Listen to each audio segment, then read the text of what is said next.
것에 하나님이 우리에게 위로와 소망을 주시는 줄을 믿습니다.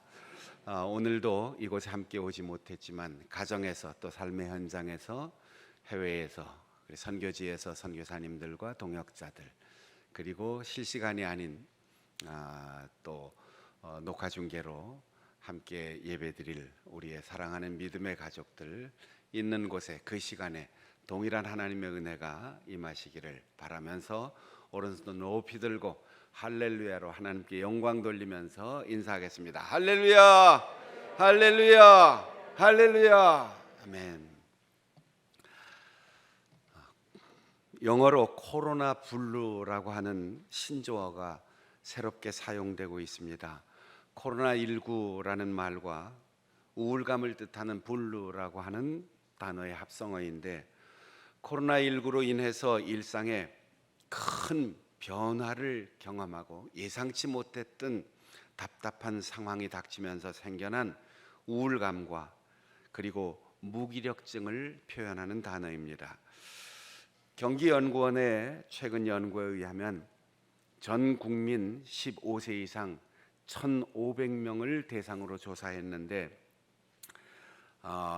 국민의 절반이 넘는 52%가 이 우울감, 코로나 블루를 경험하고 있다라고 응답했습니다. 현대 사회에서 우울증이나 불안 장애가 많은 사람들에게 장애로 나타나고 있는데 2018년도에 18% 정도 정신적인 우울감을 경험하는 사람들의 통계가 나와 있는데 올해 그보다 2.6배나 더 많은 사람들이 우울감을 경험하고 있다는 겁니다. 소아청소년과와 이비인후과의 진료비 청구 내역이 보험공단에서 예년에 비해서 50%밖에 지출되지 않는데 정신건강의학과는 약 20% 정도 지출이 늘었다고 합니다. 남성이 40%, 여성이 56%의 우울감을 경험하고 있고 대구 지역은 가장 심하여 65%의 사람들이, 그리고 전 국민의 20%가 수면 장애를 겪고 있다고 합니다. 우울감은 과거를 돌아보면서 후회하기 때문에 생기는 감정이 대부분입니다. 불안감은 미래를 바라보면서 확실치 않기 때문에 두려워하는 마음에서 생겨나는 것입니다. 심리학자들에 의하면 인간의 의식이 지금 호흡하며 살고 있지만 42%만 현재에 집중하고 나머지가 과거에 사로잡혀 있든지 아니면 미래를 내다보면서 불안해하고 있다는 겁니다. 바꿀 수 없는 과거에 매달려서 틀렸어, 그때 그럴 걸 하면서 현재를 살고 있고, 일어나지도 않은 미래의 사건을 미리 염려하면서 안 될 거야, 그렇게 부정적인 감정으로 현재를 살고 있기 때문에 그것이 바꿀 수 없는 과거와 일어나지 않을 미래가 현재의 행복을 다 빼앗아 간다는 것입니다. 근거 없이, 그리고 내 속에 고정되어 있는 이러한 감정을 가리켜 편견 혹은 선입견이라고 말합니다. 사도 바울은 로마의 성도들에게 보내는 편지에서 두 가지 편견과 정면으로 마주대하고 있습니다. 유대인들은 지금 우리가 아브라함의 자손이니까 어떻게 하든 상관없이 하나님은 거룩한 백성, 선택된 백성을 보호하실 것이다 라는 자만심, 정반대로 우리가 선민이었는데 식민지 생활을 오래 하다 보니까 우리가 버림받은 것이 아니냐 하는 절망감에 사로잡혀 있었습니다.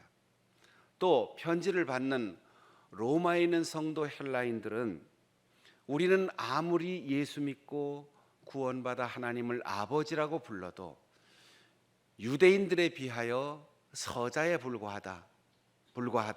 그러니 우리는 예수 그리스도의 십자가의 공로로 구원받은 확신이 있어도 유대인처럼 율법을 잘 지켜야만 하나님 나라에 들어갈 수 있다라는 편견과 선입견을 가지고 있었습니다.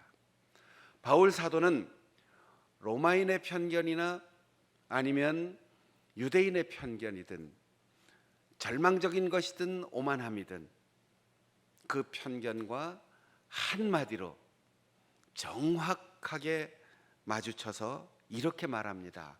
오늘 우리가 읽은 29절입니다. 하나님의 선물과 불러주신 그 은혜는 하나님께서 다시 거두어 가시지 않습니다.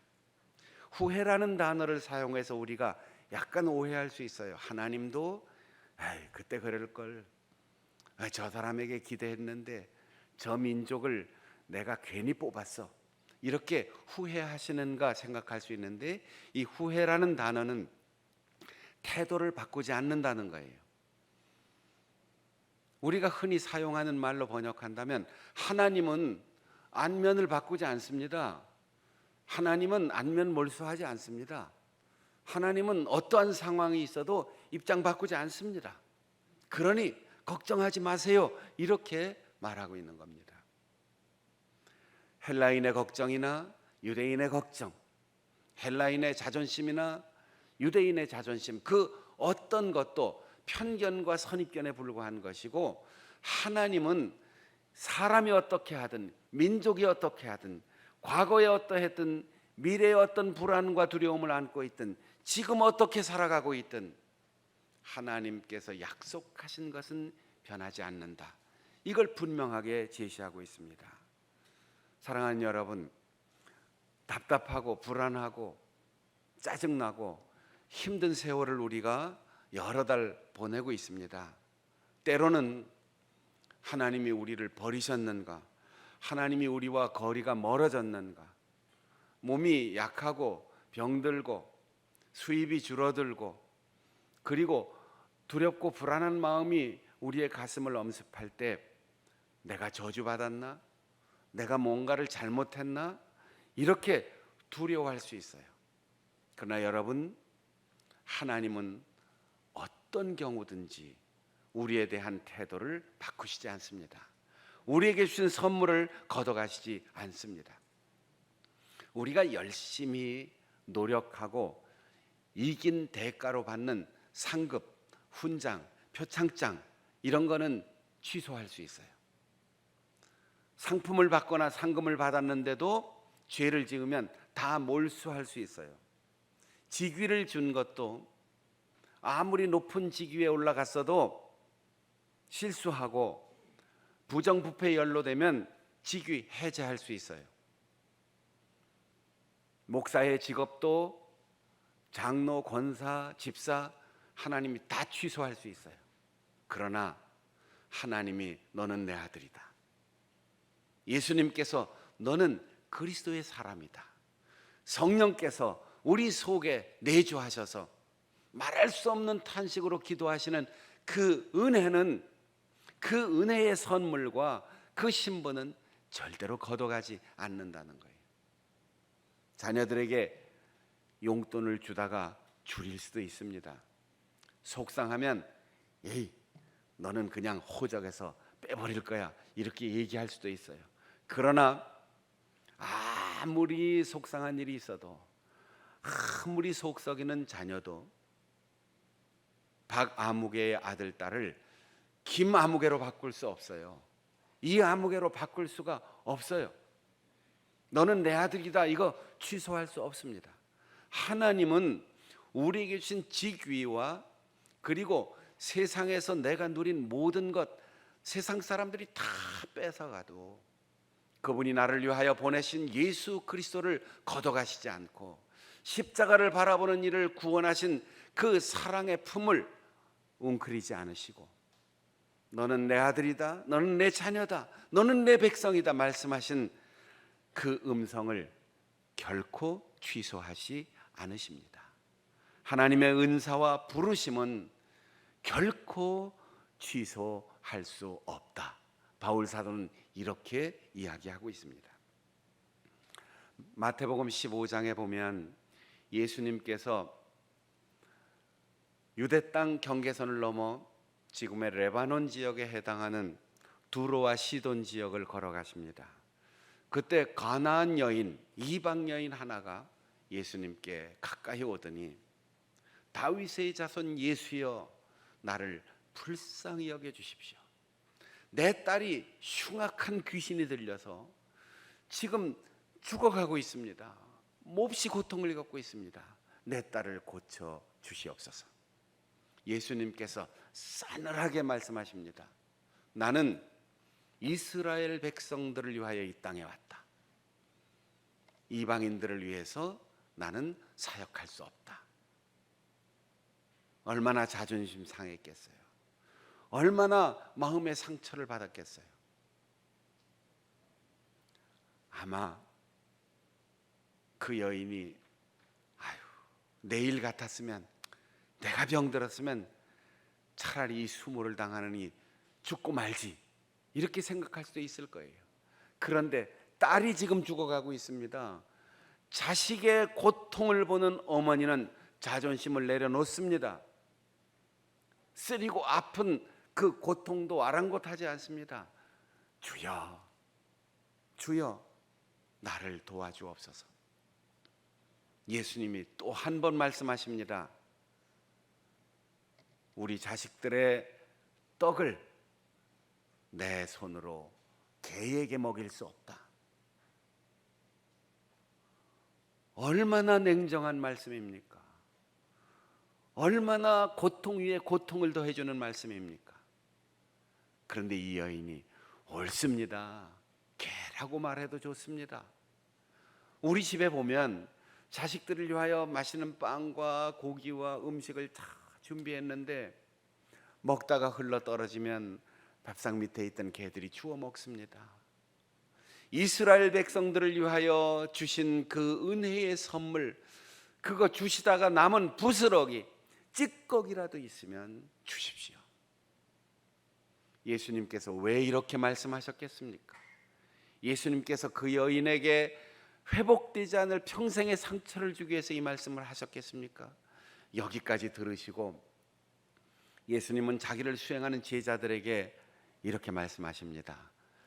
이스라엘 가운데서 이런 믿음을 본 적이 있느냐? 이스라엘 백성들 가운데 이렇게 사모하는 마음을 가진 사람을 본 일이 있느냐?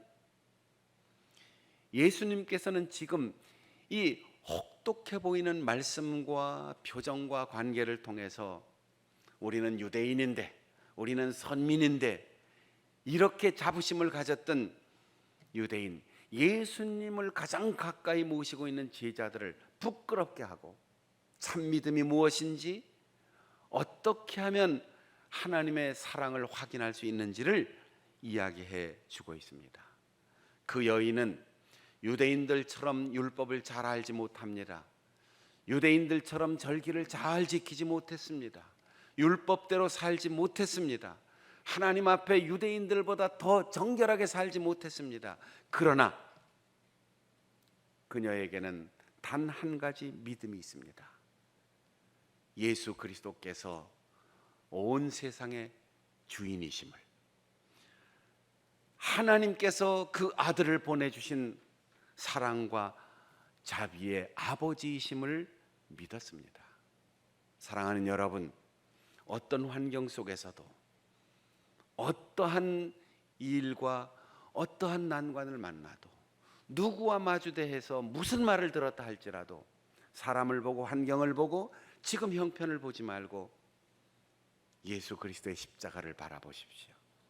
우리 아버지이신, 태도를 바꾸지 않는, 영원히 변치 않으시는 하나님 아버지의 사랑을 믿으십시오. 반드시 하나님은 우리에게 그 약속하신 그대로, 우리에게 허락하신 그 은혜를 다시 한번 확인하며 살아갈 수 있도록 우리를 보살펴 주실 것입니다. 바울 사도는 말합니다. 유대인들이 순종하지 않을 때 너희들이 순종해서 구원을 받았지 않느냐? 이제는 너희들이 불순종할 때 유대인들을 통하여 복음이 너희들에게 온 것처럼 이제는 순종하는 너희들을 통해서 불순종하는 유대인들에게 복음이 갈 거다. 그러니 하나님은 유대인들 혈통 때문에, 이방인들의 지혜와 지식 때문에, 그들의 열심과 율법 때문에, 너희들이 지금 고쳐 사는 행위의 변화 때문에가 아니라 긍휼히 여기심 때문이다. 유대인이 구원받는 것도 하나님이 기다리시고 믿어주시는 긍휼과 자비 때문이고, 이방인들이 구원받는 것도 긍휼하신 자비 때문이다라고 말하는 거예요. 헬라어로 엘레오스라고 하는 단어를 썼는데 불쌍히 여긴다는 뜻입니다. 우리말로 자비라는 말로 더 자주 번역이 되는 단어입니다. 한자 사랑자, 슬플 비. 자는 내 모든 걸 아낌없이 다 주는 거예요. 비는 상대방의 아픔과 고통을 내 것처럼 함께 아파하고 느끼는 거예요. 하나님은 우리의 아픔과 고통을 함께 느끼시고 우리를 위하여 하나밖에 없는 아들을 선물로 주셨습니다. 긍휼과 자비 때문입니다. 여러분, 창세기 45장에 요셉과 그 형제들이 만나는 광경을 생각해 보십시오. 17 나이에 형들에게 미움받아 죽을 뻔했습니다. 애굽으로 노예로 팔려왔습니다. 억울한 누명을 쓰고 감옥에 갇혔습니다. 13년 동안 이 낯선 외국 땅에서 그래도 하나님만 바라보면서 정직하게 살았는데 30살의 나이에 애굽의 총리 되신 일이 되었습니다. 세계적인 흉년에 먹을 것이 없어 굶어 죽게 된 형들이 양식을 구걸하기 위하여 애굽에 와서 지금 자기 앞에 엎드려서 고개도 들지 못하고 우리가 먹을 양식을 필요로 합니다. 무엇이든지 원하는 대로 드릴 테니까 먹을 걸 주십시오. 얼마나 통쾌하고 얼마나 분노했겠습니까? 그런데 지난 날을 돌아보면서 요셉이 분노하지 않았어요. 자기의 상처를 끄집어내지 않았어요. 저것들하고 앞으로 어떻게 살까 미래를 내다보면서 두렵거나 불안해하지 않았어요. 지금 내 앞에 엎드려 있는 그 형들을 위해서 하나님이 하신 일이 무엇인지 하나님을 바라봤습니다. 그러니까 가슴에 북받쳐오는 서름과 정을 못 이겨서 신하들을 다 내보내고 울면서 펑펑 울면서 형님들, 내가 요셉입니다. 얼마나 놀랬겠습니까? 그런데 요셉은 이렇게 말합니다. 형님들이 나를 죽이려고 했고 나를 팔았고 내가 와서 노예로 살았고 죄수로 살았고 서름서름 겪으면서 여기까지 살아왔는데 형님들이 나를 그렇게 한 것은 하나님이 나를 이 땅에 보내셔서 총리가 되게 하려 하심이었습니다. 그리고 지금 우리가 다시 만난 것은 앞으로 우리의 가족, 우리의 후손들을 이 땅에서 걱정 없이 살 수 있도록 하나님께서 보내신 겁니다.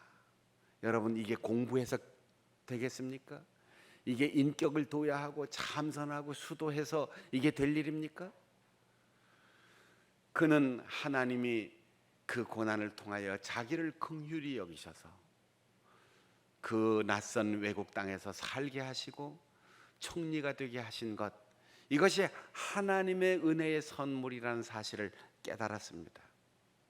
하나님이 보내셨다라고 과거를 해석하지 않고 깨달았습니다. 미래의 후손들이 번성할 것이다 예측하지 않고 하나님의 긍휼하심을 믿었습니다. 그러니까 지금 용서할 수 있고 지금 위로할 수 있고 지금 형제들의 미래를 약속해 줄 수 있었습니다. 요셉은 하나님만 바라보았습니다. 우리가 지금 여기서 무엇을 감사하고 무엇의 위로를 받고 어떻게 미래의 희망을 가질 수 있을까요? 돌아보면 후회되는 게 너무 많습니다. 우리에게 상처가 너무 많습니다. 그것도 가장 믿었던 사람에게 배신당하고 가장 가까운 남편과 아내 때문에 상처받고 가장 사랑하는 자식 때문에 상처받고 부모 때문에 상처받고 교회에서, 사회에서, 직장에서 상처받으며 살아갑니다. 수입이 줄었습니다. 아니, 없습니다. 직장은 문을 닫았습니다. 두렵고 불안합니다. 만나던 친한 친구들 다 관계 단절됐습니다. 세상에 나가서 즐거움이 없습니다. 그때 생각해 보세요. 하나님이 우리를 얼마나 사랑하시는지. 여러분, 지금 오늘 아침 눈을 떴잖아요. 간밤에 나는 잠자고 있을 때 하나님이 나를 숨쉬게 하셨어요. 하나님께서 지금도 내가 의식하지 못하는데 심장이 뛰게 하십니다. 우리의 혈관을 통하여 피가 계속 돌고 있어요. 우리를 건강하게 지키고 우리의 면역력을 도와주기 위해서 끊임없이 하나님은 적혈구, 백혈구를 생산케 하시고 혈장을 보내시고 줄기세포들을 보내십니다. 하나님은 지금도 나를 치료하고 계시고 지금도 나를 보호하십니다. 하나님께서 우리에게 오늘도 고마운 다리를 주셔서 여기까지 걸어왔습니다. 고마운 손을 주셔서 아침을 먹었습니다. 내가 보지 못하고 평생 동안 한 번도 의식하지 못했던 내 이, 내 혀, 내 목, 내 식도, 내 위, 내 장기를 통해서 좋은 것을 소화시키고 내 온몸으로 보내고 계십니다. 고마운 눈으로 보고 고마운 귀로 지금 듣고 있습니다. 정말 고마운 시대를 우리가 살게 하셔서 우리가 교회에 가지 못해도 우리가 만나지 못하고 지구의 반대편에 사는 사람들과 동시에 함께 예배를 드릴 수 있는 인터넷으로 전 세계를 함께 연결한 이 세상에서 우리가 함께 예배를 드리며 살게 하였습니다. 감사한 걸 찾으면 끝이 없어요. 숨 쉴 때마다 감사. 이것이 우리의 노력으로 되는 것입니까? 끊임없이 뜨거운 피를 옮겨주는 이 심장이 뛰는 것, 내가 계산해서 심장이 뛰고 있습니까? 하나님의 긍휼과 자비입니다. 율법 이전에, 나의 행위 이전에, 나의 업적 이전에, 내가 하나님 앞에 어떤 걸 깨닫고 고백하기 이전에 하나님의 긍휼과 자비로우심 때문에 우리가 살고 있는 것입니다. 그래서 하나님의 마음이 나에게 긍휼의 마음으로, 자비의 마음으로 보셨다면 우리는 세상을 긍휼과 자비의 눈으로 보아야 합니다. 주님께서 산상수훈에서 말씀하셨습니다. 긍휼히 여기는 자 복이 있나니 너희가 긍휼히 여김을 받을 것이다. 내가 제사를 원하지 않고 긍휼을 원한다는 것을 너희가 알았으면 좋겠다. 누가복음 10장의 비유에서 선한 사마리아 사람의 이야기를 하고 바리새인에게 묻습니다. 강도 만난 사람에게 누가 이웃이겠느냐? 차마 사마리아 사람이라고 말 못하고 자비를, 엘레오스, 자비를 행한 사람입니다. 가서 너도 이와 같이 하라. 여러분, 우리는 시대를 분석하며 사는 게 아닙니다. 상황을 해석하며 사는 게 아닙니다. 깨달으며 살아야지. 말씀을 통하여, 기도를 통하여, 성령을 통하여 우리가 얼마나 하나님의 은혜를 누리고 있는지를 깨달아야 하는 거죠.